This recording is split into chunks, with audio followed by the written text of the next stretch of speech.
Pre-orders for the 2022 ChemKnits Chanukah yarn samplers are now available in the ChemKnits Creations Etsy shop. Go and check out these really fun samplers that have 100 grams of yarn with at least 8 wrapped packages that you can unwrap while enjoying 8 new yarn dyeing videos for every night of Chanukah this year. You can find a link in the video description with more information. And now, let's get on to today's episode of Dyepot Weekly. Hi everyone, I am Rebecca from ChemKnits. And today I've got my plastic shoe boxes out so we can do some cold process dyeing, layering colors onto some yarn, and then kind of seeing what happens because we are going to be using some twists from one of the techniques that I did earlier this summer where I compared the difference between having one skein of yarn in 2 different buckets, how similar would those colorways be versus having 200 grams in 1 bucket, and well, between some of the things I observed and some of your comments on that video, we have some variations we're gonna do today. One of the best parts of the technique that we're doing, because we'll be pouring dye into the pans a little bit randomly, is that it works really well for leftover dye stocks. I don't think we're going to use all of these colors, but the colors I have brought downstairs are all DHarma acid dyes. We have Carribean blue, Spearmint breeze, a little bit of true black, a little bit of forest green, some Cabernet, fluorescent fuchsia, purple pop, fluorescent lemon, and moss green. My gut says I want to go for something that is very blue and green, but we may want some pops of pink in there. We'll sort of see what the colors are doing when I initially use it, but this is the overall palette I plan to draw from. Today we will be dyeing Knit Picks Stroll fingering weight yarn. This yarn is 75% superwash merino, 25% nylon. And since it is superwash, it does absorb color fairly quickly, which is something that works really well with the technique that we're doing today. If you would like to learn more about this yarn base, I am a Knit Picks affiliate, and I will have my affiliate link down in the video description. I have been pre-soaking the yarn. I think I have 4 skeins in this pan and 2 in another for at least 30 minutes. I think the first 4 skeins have pre-soaked for a couple of hours, and then the last 2 that I'll add, well, you'll see what we're using that for. Those have soaked for about 30 minutes. I have 2 plastic shoe boxes here. Each of them have 8 cups of water, and I'm gonna add 4 tablespoons of white vinegar. This is a little bit higher than I always do, but one of the reasons for having slightly higher acid than normal is because we do want some amount of the colors to start striking to the yarn where we place it. Because we're gonna have the yarn in these containers and then we're gonna add dye. But there will be a difference between how we treat the yarn in each of the 2 containers. I am now gonna add 200 grams of stroll to each of these containers, and I'm going to try to add it in sort of in an equivalent way, at least with both skeins in one pan. And so I have them, or do I want to flip it halfway? Yeah, maybe. So I'm going to have half kind of do a twist and then do the other side a bit. The reason why I added that little twist in is because the yarn on top is going to get most of the color and pigment, and this way, yeah, this way there'll be more, I guess, color throughout the whole yarn. We'll see how it goes. I did not squeeze out all of the liquid before adding the yarn in, and I don't think that should be a problem. Now, because yeah, I'm going to add, kind of scrunch about halfway, sort of do a little twist, and then add the rest. I will be adding approximately the same color to each of these 2 boxes, but the main difference will be how we set it. One of them we are not going to touch for a while, and then the only touching will be to lift it and carry it outside to sit. The other, we'll wait a little bit of time, but then we're going to remove the yarn from this. And as we remove it, we will go and steam set that immediately. And then we'll use some additional yarn to take up the leftover dyes. But The reason for doing both of these techniques is that I've always thought that the yarn was beautiful right when I picked it up, before sort of blending everything together a little bit more with all the colors in here. And I want to see what that yarn would look like. And so that's why we're going to go steam set that right away. But anyway, that is our plan. Let's put on some gloves and start measuring out some color. One part of the fun of this process is that there is an element of dyeing by feel. So I'm not entirely gonna be measuring the color, and in fact we may end up diluting some things at some point, but clearly even when we have two skeins here in a container, there are going to be differences between the 2-in-1 pan and between the two pans themselves. So that was some moss green, and I think I may want to increase some of the volumes that we're using because I want the colors to spread down some more. So why don't I'm going to take basically all of this forest green, but I'm going to add, I think I'm off camera, there was maybe 60 milliliters. Not that this colorway is going to be reproducible at all. There's going to be nothing reproducible about it. But I'm now rinsing out the bottle some. Okay, and so now there's about 100 milliliters in here total. We'll do that down at that bottom edge, kind of going back and forth to share the dye between the two. Ooh, that's fun. And so now, because I added a little bit more of a volume, we're seeing less of a stripe, but it's also letting some of that color travel down a bit more, which is nice. You know, often I leave a fair amount of white behind. I don't know where I will be on that today. Okay, I have the rest of this that I rinsed out, and I think I am going to sort of gently pour this up at this other end.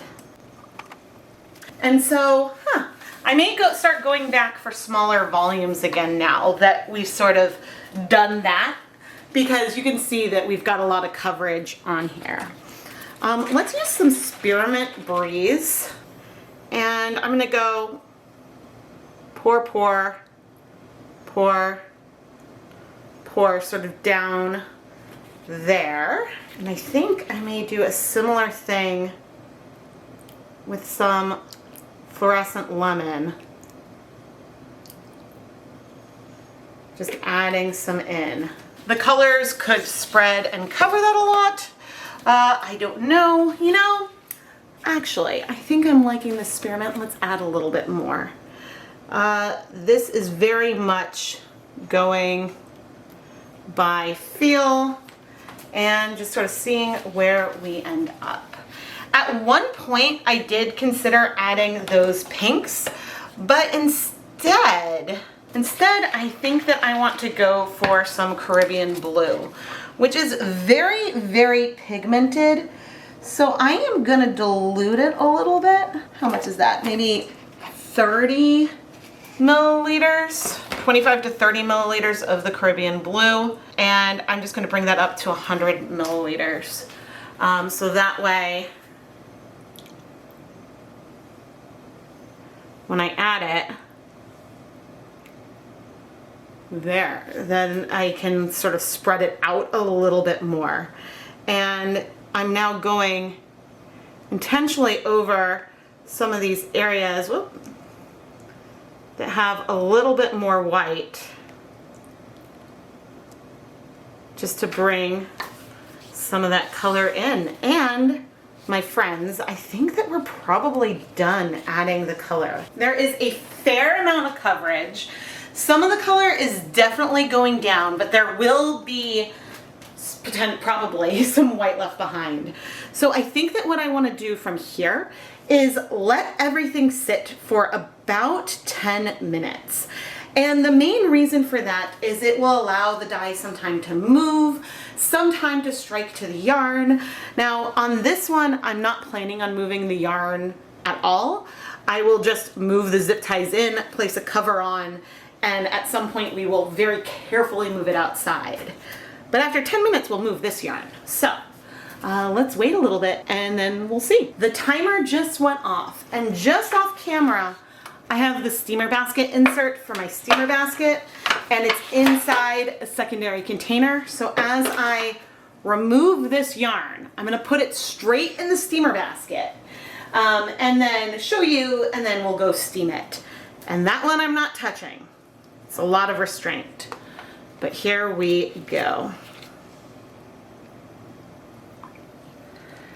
Oh, that's pretty. You know, funny, even with my twist, there's still like a side that is mostly pastel, but we're absolutely preserving some of these colors. Yeah, I mean, I feel like here you can see that there's still some pastel.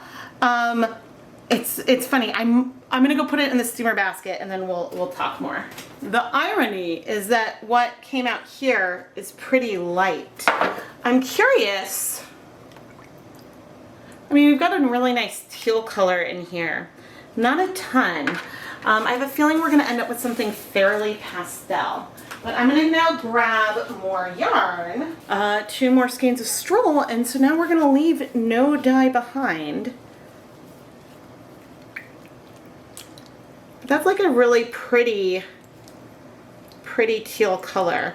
I'm fairly dipping it in. I'm trying to make sure we've got some reasonable coverage. And actually, you may notice that a lot of the color is already like in the yarn. So like from moving it, that is how fast. There's some blue left, but really, really quickly, this color went onto the yarn. Oh, that's so funny. It's so amusing like when it happens fast. And so that's why we had enough acid in here.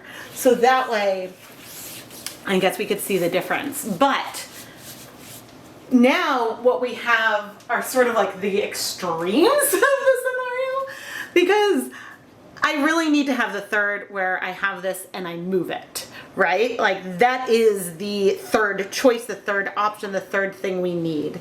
But I'm not gonna do that today. Maybe we'll do another video where I have 3 all set up and we do all 3 different options. But what I'm gonna go ahead and do is steam set the yarn that we removed from here for 30 minutes. And I'm gonna leave these on the counter during that 30 minutes. And I'll pop in front of the camera to talk about why. The main reason why I'm not gonna move the yarn outside, specifically the one that I wasn't gonna touch, is just to give the dye time to continue to spread if it's gonna spread, or start striking when it strikes. Because as soon as I pick it up and move it, that will introduce some movement into the container. Not a lot, but some, and could cause the colors to spread. So by waiting like 30 minutes or so, that's just gonna give a little bit more time for those colors to strike where we've placed them. Similar to what we saw on the other colorway. The colors are striking pretty fast. So if I wanted things to spread a little more, maybe see more color run off when I picked it up, then I could have started with less acid. That is a choice as well. But I'm very curious to see what we think of the colorway we removed, the colorway that's left in the box. And if I'm not a huge fan of how they are once they're dry, we can always over dye them and add more color if I feel like things are too patchy. So that isn't a problem. And that's part of the fun of doing experiments anyway, because you never know quite how things will end up. One thing though that I could have done is had just a single skein of yarn in each of the containers, because then depending on how like I laid it out, we would have been able to get more color coverage from those initial pours. Plus it would have been less crowded, so things would have spread a little bit more. And that's just an option for what we can do in the future. But, oh, I realized I didn't show the sides of the container. So the colors we poured on are going down the sides of our container. And so it's going down onto those sides of the yarn. Where we likely have less color is towards the interior and interior bottom of the bucket. But I'm not gonna lift and try to look at the bottom because I'm gonna try to keep it as still as possible once we do take it outside. For transparency's sake, it's been closer to 1 hour and 15 minutes. that I've been leaving these on the counter, but I am now going to very, very carefully take these outside, leave them in the sun for at least a day, and then we will come back and steam set this yarn. And I turned off the heat in the steamer basket after 30 minutes, but then I left the lid on. And so there are light and dark sections, but I'm gonna really need to see it dry and like move it around to see how I feel about everything. But one thing I'm curious about, okay, a hint of some color dropped through, but not very much. I'm going to let this cool completely, and then we will wash this yarn. Let's wash this yarn. So actually, and I don't know if we had movement once we added it in, I'm curious. You know, it's not as patchy as I was concerned about. So that's good. We actually have a fair amount of color coverage all over, just with some deeper patches. So yeah, it'll be really interesting to lay this out and really kind of evaluate it. Now, there are differences between these two skeins, but that's gonna happen. It's not a problem. But the good news is I'm not seeing any color bleeding. And the other good news is that I think that this will pair so well with the yarn that's sitting outside that was put in the leftovers of this. So I think we'll have a lot of like these tones in there. And so I'm really excited to see them together and to see actually if all three skeins would work as some kind of set or not. Now I will add, because I didn't bring the camera outside, that when I took the yarn outside, there definitely was a little bit of movement. I saw some like bright, almost lime green color on the bottom moving a bit, but at least when I put it down, there was still light. And so here, I'm not seeing any color bleeding, so I'm gonna go ahead and finish rinsing out the soap, put this yarn through my spin dryer, hang it up to dry, and then we can come back and see our other yarn and get ready to steam set it. It's been a little over 24 hours. So we've had more than a full day in the sun, and it's time to get ready to steam set our yarn. Okay, let's first look at our more tonal colorway. Ooh, that water is warm. It's possible that we've had enough heat from the sun. Oh.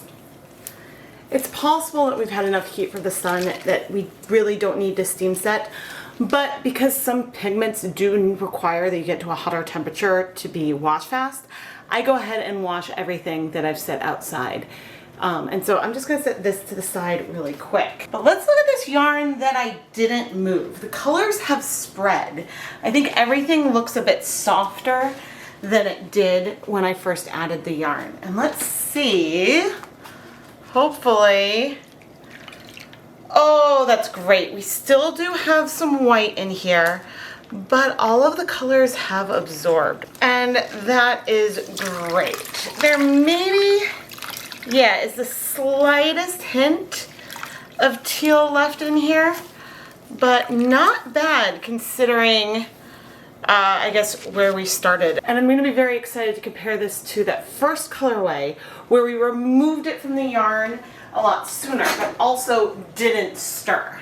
And so I guess that's the common thread of our colorways today. We didn't stir, either stirring when we moved early and then left everything in the pan, or when we moved a little bit later, you know, waiting until now. So I think that that's pretty fun. Now, to make sure we don't have any color transfer from one colorway onto another, we could do two separate steamer baskets, but I'm just gonna pop this lighter tonal into this plastic bag that I've reused from other projects. And I'm gonna just leave it open when I put it in my steamer basket, and that'll just protect this in a reusable kind of way. The pot is still heating up, but I'm gonna go ahead and steam set this yarn once it gets hot for at least 30 minutes. And then I will remove the yarn from the pot, let it cool completely so we can wash it. So when you see me again, we'll be ready to wash this yarn. Let's wash the rest of the yarn all together. I think I definitely see more white in here. And do I see less yellow? Actually, yes. I'm not seeing as much yellow here as I saw on the other one. I think that some of the blues probably spread and overtook the yellow, giving us this like neon green in there, which is very cool and different. So, but of course, well, when we see all the dry yarn together, then we can take a closer look at all of that. But I'm not anticipating seeing any bleeding here. So I am going to go ahead and wash with a little bit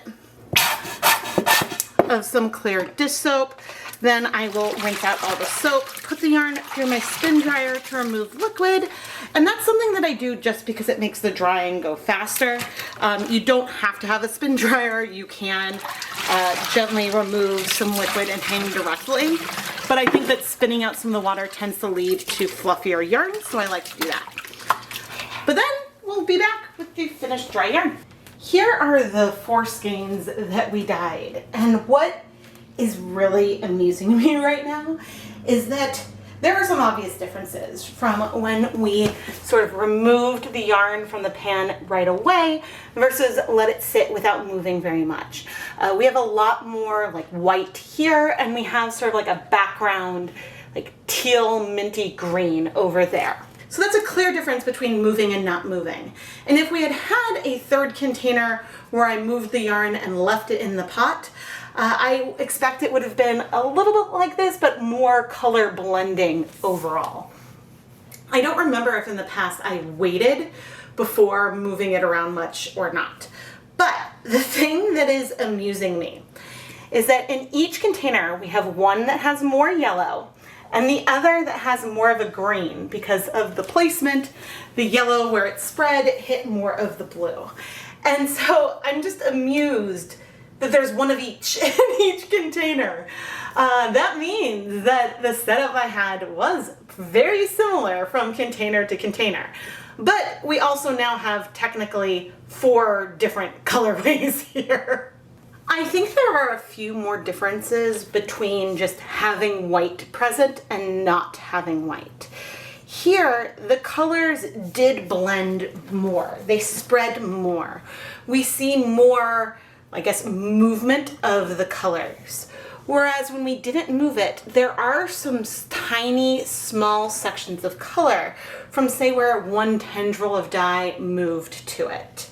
So the differences are present. It's just some of them are more subtle than others. When it comes to the yarn that we added in a little bit later in the first container, we got these tonals that really soaked up that dye really, really quickly. And so it's very possible that we don't need the length scale that we were doing for sitting overnight even necessarily, because after just a short period of time we did see a lot of that color absorb, and you can see the difference just from adding it in when things were cold with acid present.